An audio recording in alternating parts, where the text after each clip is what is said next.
Hello ladies and gentlemen, welcome back to the channel, UKMtG, and it's Jordan here. And as you see, it is that time of the month again where we have our monthly subscription box from Boards and Swords Hobbies. So if you want to pick up one yourself, I do have an affiliate code which is UKMtG.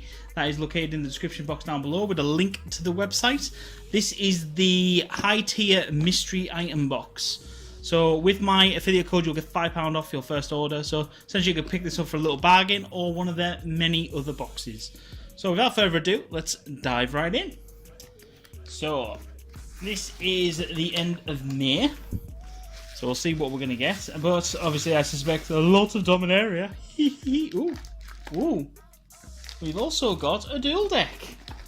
Sweet. Right. Cool. What did we get? So we have... our mystery item is a dual deck, which is Elves versus Inventors. Now, I'm quite a fan of this deck. It is very sweet. There's a few goblins in here, Mir's Battle Spheres, a lot of really sweet elf cards as well, which is rather nice. So this is definitely something that I am very tempted to play. We might do it on the channel, we might not. Tell you what, let me know what you think in the description box down below if we should be playing this live on stream, and give you guys a flavour of what the dual deck is like. And our other item, of course, we got is our 6 Dominaria boosters. So without further ado, let's just dive straight into these bad boys and see what we get. So first thing I have to do is make sure I don't double up on pack openings. We'll save Khan for last. Jaya. Tell you what, we'll do a Planeswalker every other one. There we go. So we have a Planeswalker in every other pack. So let's see what we can get. Yeah. Getting a Planeswalker in every other pack would be sweet, but I doubt it will ever happen. Right. So I have to say I'm in love with Dominaria. It's a great set, very fun to play, especially in standard wise. It's also excellent for some pauper brews that I have seen lately. So we have the Eldest Reborn. Very good saga, especially as it's sort of Diabolic Edict and Graveyard Reanimation as well, which is really good. We have Board the Weatherlight. Allows you to dig for historic archive. If you're in a historic deck, it kind of works. And speaking of it works, you have a Wrath Capation, Ship's Mage. Really good in sort of limited, can be really sweet and works really well. So I do enjoy them as a card. We then have Rite of Belzenok as our rare. It's okay, it's quite good, it's interesting in the fact that, you know, you're creating 4 just small tokens, but then you start to get a 6/6 demon out of it, which you just sack the tokens to. I have seen it played in a couple of token decks in black-white, and it does work really nicely, so it is rather sweet. And we got nothing. Nothing. Right. So that is our first pack. Time for Teferi. Hopefully Teferi will give us a bit of love, a bit of sweetness. It'll be interesting to see what we get. Nah, I'm really happy with the dual deck, man. That's really good. So I know the Deck Maniacs, they're not only UK based, they are UK based, but they do ship into the EU as well, just to let you all guys know. I found them through Project Peanut when I first started YouTubing, and I fell in love with them from there. So we have Skizzix. Settle Score, great removal spell, unlimited. Obviously exiles creature. And if you get a Planeswalker, it also boost up their loyalty, so it becomes rather good. Icy Manipulator, this is an all-star staple of the limited environment, because essentially you're just going to tap down their blocker each time. And the rare is Karazov Pure Blood. So he's Sengia Pure Blood, sorry. So he's a 7 mana. So he's 7 mana 4/4 with flying, but whenever a creature an opponent controls dealt damage, you have to put a 1/1 counter on him, and you can pay 3 in a red, and you deal 2 damage to a target creature. I haven't seen anywhere brew with him yet, but there might be a decent brawl deck around him, or maybe, I think definitely one of the 99 commander. I don't think he's strong enough for a command of his own. But, you know, in black-red, you know, you could do Olivia Voldaren quite nicely. It'd be really good. And do we get anything else? No. Right. Okay. Next pack. We have Tashar. Yeah, man. That reminds me, actually, I haven't watched the nicknames episode for this set yet from Loading Ready Run, so I need to get around to that at some point. It reminds me. Right. Aha! Merfolk Trickster. He's a 2 mana 2/2 Merfolk Wizard. Flashing in, you get a tap a target creature, and it loses all abilities. Great for when they're attacking. Great for when you want to get through for damage. All round, really good card. Warcry Phoenix, 4 mana 2/2, flying in haste. And whenever you attack with 3 or more, you can pay 3 and bring it back from the graveyard. With tapped and attacking, so it is rather good. Good graveyard recursion limited. Quende, Pride of Femerith. Oh, I swear to God, they made that. They made half these names up to screw us content creators over. He's a 4 mana 2/2 with double strike, and all creatures you control with first strike then have double strike while he's on the field. Rather good card. Sort of essentially in the night deck that is floating around. Really good, sort of top of the end of the curve with that. And then we have Two-Headed Giant.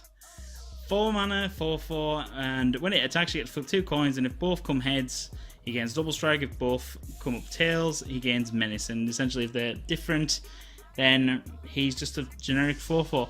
He's actually fairly decent in limited and in draft, but just not constructed worthy whatsoever, unfortunately. So, and we got nothing. So 3 packs in, we've got nothing spicy yet. Ugh. It's just going to be one of these. I think the spiciness is in the dual deck this time. So yeah. Right. Next pack. Let's see what we get. Okay. Get past all the jank.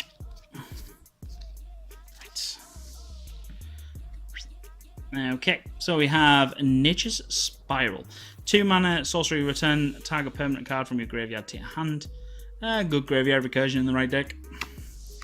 We have Sorcerer's Wand, 1 mana, equipped for 3, and you can tap and deal 1 damage. The equipped creature will deal 1 damage, but if it's a wizard, it'll do 2 damage instead.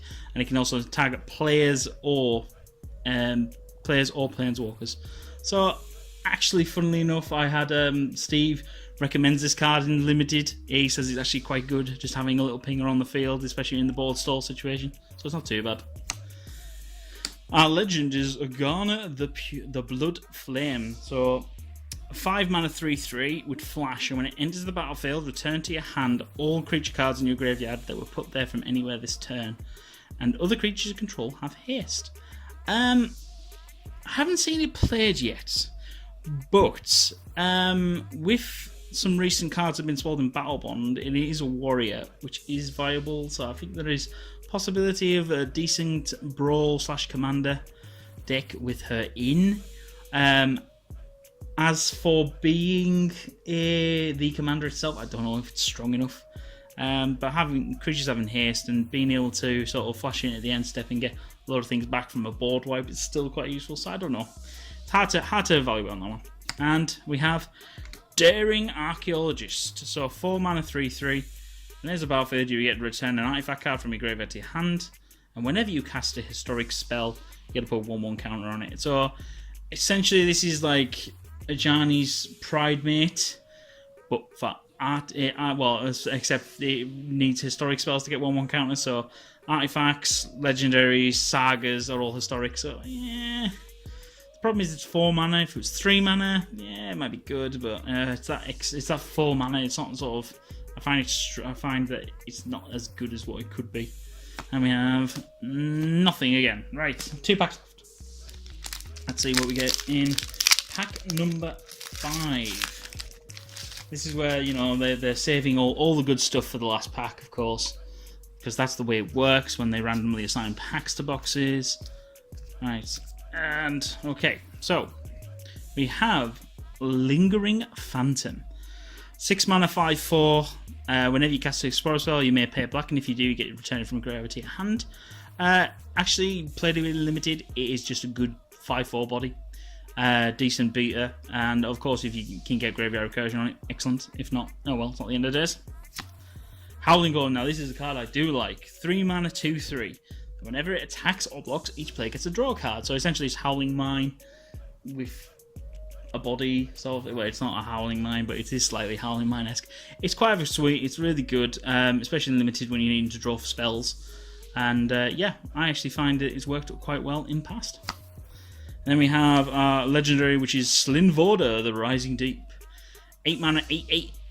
And if you kick it for 1 and a blue, when it enters the battlefield, if it was kicked, you get to return all creatures to their owner's hands except for any merfolk, kraken, leviathan, octopuses, and serpents. I actually think this is possibly a good commander. Especially as there is a lot of really good things from like the Theros block and Zendikar block and bits and bobs like that are actually really powerful. So I think you actually run this as the commander rather than the 99. But the fact is, though, you get repeatable bounce effects to hands, so it'd be rather sweet. But yeah, very interesting. And then, we have Forebear's Blade. So it's a 3-mana artifact for equipped to 3, and the equipped creature gets +3/+4, Vigilance, and Trample. But whenever the equipped creature dies, you get to attach the blade to another creature. I actually run this in my Jeskai Boggles deck, and yeah, it's actually, of course, you know, the Vigilance is awesome for getting around Seal Away and various things like that. So yeah, I actually think it's a really good card. The fact is that you get to attach it to another creature as well is rather good. And do we have nothing. Boo hiss. So obviously somehow they've saved the best pack for last. Yeah, that's the way it's going to work, right? So let's see what we find in this little beauty. Because that's the way it works, and they randomly pick packs. Alright, okay, so we have, to start off with, we have the Flame of Keld.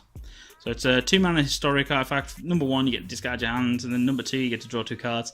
And then number 3, for red source you control will deal damage to a permanent or a player this turn. It deals that much damage +2.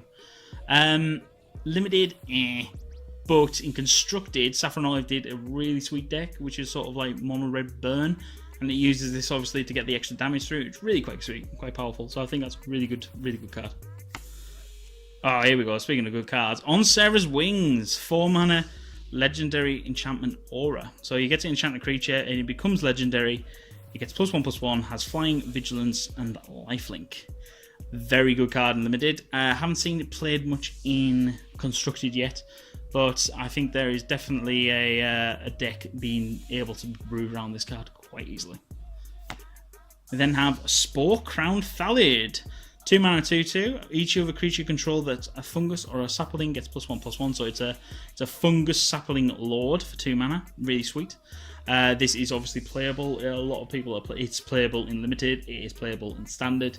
I have seen people starting to brew it in Brawl. You know, putting it into the Slimefoot deck, as well as I've seen a couple of modern decks recently on Tapped Out, which actually features this, you know, sort of fungus Thallid deck. So rather interesting. And the rare is Zahid, Djinn of the Lamp. This is my favourite flavor text from the entire set. So it's a 6-mana 5/6, but you can pay 4 mana and tap an untapped artifact instead of paying the mana cost to get him out early, and he has flying.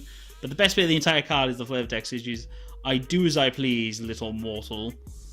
Yeah, little mortal. Do go on and tell me your wishes, though. They amuse me to no end. Really sweet. And do we have anything? No! Boring! What boring ass packs? So we got... Yeah, these are just... Oh, we got 6 janky packs. Forebear's Blade is probably the best card out of a lot of them. Unless Rite of Bells and Nox actually gone up in price, but I don't think it has.